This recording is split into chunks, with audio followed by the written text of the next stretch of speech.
नमस्कार, ये आकाशवाणी चंडीगढ़ है। अब आप प्रतीका से प्रादेशिक समाचार सुनिए। पहले इस बुलेटिन के मुख्य समाचार। हरियाणा के मुख्यमंत्री नायब सिंह, राज्यपाल बंडारू दत्तात्रेय और केंद्रीय मंत्री जेपी नड्डा ने सिरसा के गांव चौटाला में स्वर्गीय ओम प्रकाश चौटाला को श्रद्धा सुमन अर्पित किए। हरियाणा के सामाजिक न्याय एवं अधिकारिता मंत्री कृष्ण बेदी ने कहा कि लोहारू के कॉलेज में पढ़ने वाली बेटी की आत्महत्या के मामले में दोषियों के खिलाफ कार्रवाई की जा रही है। हरियाणा की स्वास्थ्य मंत्री कुमारी आरती सिंह राव ने लोगों से 100 दिवसीय टीबी उन्मूलन अभियान में सहयोग करने का आह्वान किया। हरियाणा और चंडीगढ़ में नववर्ष के आगमन के स्वागत को लेकर जिला पुलिस ने व्यापक प्रबंध किए। हरियाणा के शहरों में सुरक्षा बढ़ाई गई और पंजाब, हरियाणा और चंडीगढ़ में शीतलहर का प्रकोप जारी। अब समाचार विस्तार से।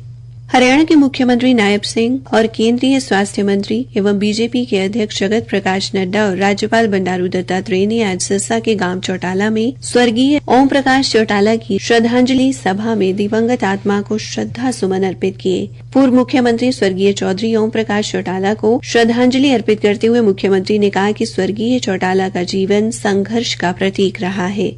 उनके मार्गदर्शन में हरियाणा को विकास के क्षेत्र में नई दिशा मिली। मुख्यमंत्री ने कहा, एक गौरवशाली जीवन व्यतीत करके हम सबको एक दिशा दे करके गए हैं। ऐसी दिवंगत आत्मा जिनसे हमें भी सीखने को मिलता है, जिन्होंने समाज के लिए, हरियाणा प्रदेश के लिए जिनका पूरा जीवन रहा। मुख्यमंत्री ने कहा कि जब भी समाज के हित की बात आई तो श्री चौटाला ने हमेशा आगे बढ़कर योगदान दिया और लोगों तक लाभ पहुंचाने का कार्य किया। हरियाणा के सामाजिक न्याय एवं अधिकारिता मंत्री कृष्ण बेदी ने कहा है कि लोहारू के कॉलेज में पढ़ने वाली अनुसूचित जाति से संबंधित बेटी की आत्महत्या के मामले में दोषियों के खिलाफ कार्रवाई की जा रही है। लोहारू थाने में इस संबंध में 27 दिसंबर को प्रथम सूचना रिपोर्ट दर्ज की गई है। चंडीगढ़ में पत्रकारों से बातचीत में श्री बेदी ने कहा कि इस मामले में पीड़ित बेटी के पिता ने पुलिस में शिकायत दर्ज कराई है कि कॉलेज प्रधानाचार्य और उसके भाई ने उनकी बेटी को मानसिक और शारीरिक रूप से प्रताड़ित किया। उन्होंने कहा कि कांग्रेस नेता आधा अधूरा ट्वीट कर दोषियों को बचाने में लगे हैं, जबकि उन्हें उसे न्याय दिलाने के लिए आगे आना चाहिए। बीजेपी नेता वरुण चौधरी ने आरोप लगाया कि आत्महत्या करने वाली बेटी को प्रताड़ित करने वाले कांग्रेस से संबंध रखते हैं। कॉलेज का जो संचालक है उसने यौन शोषण के लिए उसके ऊपर दबाव दिया, जिसके चलते उसने 24 तारीख को आत्महत्या कर ली। कुमारी शैलजा और रणदीप सिंह सुरजेवाला को इसको संज्ञान में लेना चाहिए। वो जिस गांव की बेटी थी उसी गांव से कांग्रेस का विधायक है। वो जिस कॉलेज में पढ़ती थी वो कांग्रेस के विधायक का बताया जा रहा है। और जिन लोगों ने उसके साथ में दुराचार करने का प्रयास किया, जिनकी वजह से उसने आत्महत्या करी, वो उसी विधायक के रिश्तेदार है। उन्होंने कहा कि राज्य सरकार पीड़ित बेटी के परिवार के साथ खड़ी है। दोषियों के खिलाफ कार्रवाई की जाएगी। हरियाणा की स्वास्थ्य मंत्री कुमारी आरती सिंह राव ने आज कहा कि प्रदेश से तपेदिक को समाप्त करने के लिए 7 दिसंबर को शुरू किया गया 100 दिवसीय टीबी उन्मूलन अभियान 25 मार्च तक चलेगा। उन्होंने कहा कि अगले वर्ष दिसंबर तक प्रदेश में तपेदिक के खात्मे का लक्ष्य रखा गया है। स्वास्थ्य मंत्री ने आज चंडीगढ़ में जारी बयान में प्रदेश के लोगों को नए वर्ष की शुभकामनाएं देते हुए टीबी उन्मूलन अभियान में सहयोग करने का आह्वान किया। मंत्री ने कहा कि अभियान के दौरान स्वास्थ्य विभाग की टीम जिला कारावास से लेकर हर शहर व गांव में जाकर तपेदिक के मरीजों की पहचान कर रही है। स्वास्थ्य मंत्री ने राज्य के चिकित्सा अधिकारियों से भी अभियान के दौरान पूरी प्रतिबद्धता के साथ काम करने को कहा है। उन्होंने चिकित्सकों को नागरिकों को निक्षय मित्र बनने के लिए भी प्रोत्साहित करने तथा उन्हें निक्षय पोर्टल के बारे में जानकारी देने का आह्वान भी किया। प्रादेशिक समाचार आकाशवाणी चंडीगढ़ से प्रसारित किए जा रहे हैं। हमारे बुलेटिन और ताजा समाचारों के लिए आप हमारी वेबसाइट newsonair.gov.in पर लॉगिन कर सकते हैं। ये समाचार हमारे यूट्यूब चैनल और x handle Akashvani news Chandigarh पर भी उपलब्ध है। हरियाणा और चंडीगढ़ में नववर्ष के आगमन के स्वागत को लेकर जिला पुलिस ने व्यापक प्रबंध किए हैं। पंचकूला से हमारी संवाददाता ने बताया कि लोगों द्वारा 5 राजपत्रित अधिकारियों को सुरक्षा की जिम्मेदारी सौंपी गई है, जबकि 300 से अधिक पुलिसकर्मी तैनात रहेंगे। शहर में 26 स्थानों पर नाके लगाए गए हैं, जिनमें 8 नाके शराब पीकर गाड़ी चलाने वालों पर निगरानी के लिए लगाए गए हैं।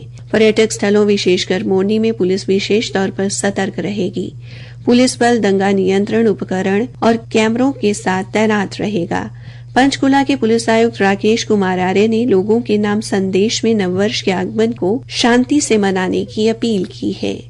पुलिस बल कानून व्यवस्था बनाए रखने के लिए पूरी तरह से प्रतिबद्ध है, लेकिन हमें आप सभी का सहयोग भी चाहिए। आप लोग जश्न मनाएं, लेकिन जिम्मेदारी के साथ। लापरवाह ड्राइविंग से बचें और किसी भी संदिग्ध गतिविधि की जानकारी तुरंत पुलिस को दें। आइए मिलकर इस नए साल की पूर्व संध्या को सभी के लिए यादगार बनाएं। पुलिस उपायुक्त हिमाद्री कौशिक ने बताया कि नववर्ष की पूर्व संध्या पर शराब पीकर हुड़दंग मचाने वालों, यातायात नियम तोड़ने वालों के खिलाफ सख्त कार्रवाई की जाएगी। पानीपत से हमारे संवाददाता ने बताया कि नववर्ष के शांतिपूर्ण जश्न व आमजन की सुरक्षा और यातायात व्यवस्था सुगम करने के लिए दिशा निर्देश जारी किए गए हैं।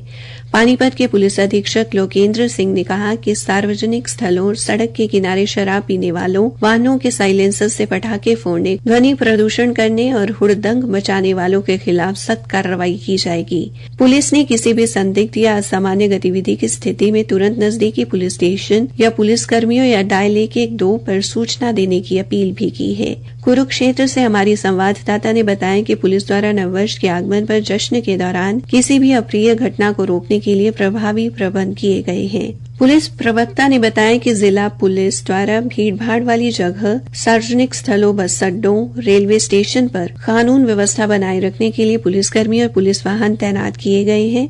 जिले भर में 27 नाके लगाए गए हैं। हरियाणा, पंजाब, हिमाचल प्रदेश, चंडीगढ़ और राष्ट्रीय राजधानी क्षेत्र सहित उत्तर भारत में शीतलहर जारी है। चंडीगढ़ और हरियाणा में पारा नीचे चला गया है। मौसम विभाग के अनुसार अगले 2 दिन तक शीतलहर जारी रहेगी। मौसम विभाग ने आज पंजाब, हरियाणा और चंडीगढ़ में देर रात के दौरान घना कोहरा छाए रहने की संभावना भी जताई है। भिवानी के कृषि विज्ञान केंद्र के मौसम वैज्ञानिक डॉक्टर देवीलाल ने भी शीतलहर चलने की संभावना जताई है। न्यूनतम तापमान में बढ़ोतरी हुई है और अधिकतम तापमान में कमी आई है। इसी वजह से फसल की ग्रोथ पे भी अच्छा असर पड़ेगा और आगे 3 से 4 दिन शीतलहर के बने रहने की संभावना है। इसमें हवा चलने के साथ ठंड का प्रकोप ज्यादा बढ़ेगा और हवा के रुकने के बाद आगे धुंध का भी आगमन हो सकता है। उन्होंने कहा कि धुंध का आगमन फसलों के लिए लाभकारी होगा। हरियाणा के राज्यपाल बंडारू दत्तात्रेय ने देश व प्रदेशवासियों को नववर्ष की हार्दिक शुभकामनाएं दी हैं। श्री दत्तात्रेय ने नए साल का स्वागत नई आशा, उमंग, संकल्प और उत्साह के साथ करने और एक मजबूत, अधिक सामंजस्यपूर्ण समाज बनाने के लिए मिलकर काम करने का आह्वान किया है। अंबाला शहर के जिला मौलिक शिक्षा अधिकारी कार्यालय में कर्मचारियों ने जिला मौलिक शिक्षा अधिकारी सुधीर कालड़ा के नेतृत्व में नववर्ष का अभिनंदन अनोखे तरीके से करने की पहल की है। सभी कर्मचारियों और स्वयं जिला मौलिक शिक्षा अधिकारी सुधीर कालड़ा ने आज नववर्ष की पूर्व संध्या पर इस वर्ष के सभी लंबित कार्यों को निपटाकर एक दूसरे को जीरो पेंडेंसी रिपोर्ट दिखाकर नववर्ष की बधाई दी। हरियाणा के ऊर्जा मंत्री अनिल विज ने सोनीपत जिले के गांव रूखी की बेटी सान्या पांचाल को कश्मीर से कन्याकुमारी तक मैराथन दौड़ के लिए शुभकामनाएं दी। उन्होंने अंबाला छावनी में सान्या का स्वागत करते हुए अपने स्वैच्छिक कोष से सान्या को 1 लाख रुपए की प्रोत्साहन राशि देने की घोषणा की। सान्या ने बताया कि उन्होंने 13 दिसंबर को कश्मीर के लाल चौक से ये यात्रा शुरू की है और अप्रैल तक कन्याकुमारी पहुंचने का लक्ष्य है। अंत में मुख्य समाचार एक बार फिर। हरियाणा के मुख्यमंत्री नायब सिंह, राज्यपाल बंडारू दत्तात्रेय और केंद्रीय मंत्री जेपी नड्डा ने सिरसा के गांव चौटाला में स्वर्गीय ओम प्रकाश चौटाला को श्रद्धा सुमन अर्पित किए। हरियाणा के सामाजिक न्याय एवं अधिकारिता मंत्री कृष्ण बेदी ने कहा कि लोहारू के कॉलेज में पढ़ने वाली बेटी की आत्महत्या के मामले में दोषियों के खिलाफ कार्रवाई की जा रही है। हरियाणा की स्वास्थ्य मंत्री कुमारी आरती सिंह राव ने लोगों से 100 दिवसीय टीबी उन्मूलन अभियान में सहयोग करने का आह्वान किया। हरियाणा और चंडीगढ़ में नववर्ष के आगमन के स्वागत को लेकर जिला पुलिस ने व्यापक प्रबंध किए। हरियाणा के शहरों में सुरक्षा बढ़ाई गई और पंजाब, हरियाणा और चंडीगढ़ में शीतलहर का प्रकोप जारी। इसी के साथ ये समाचार बुलेटिन समाप्त हुआ।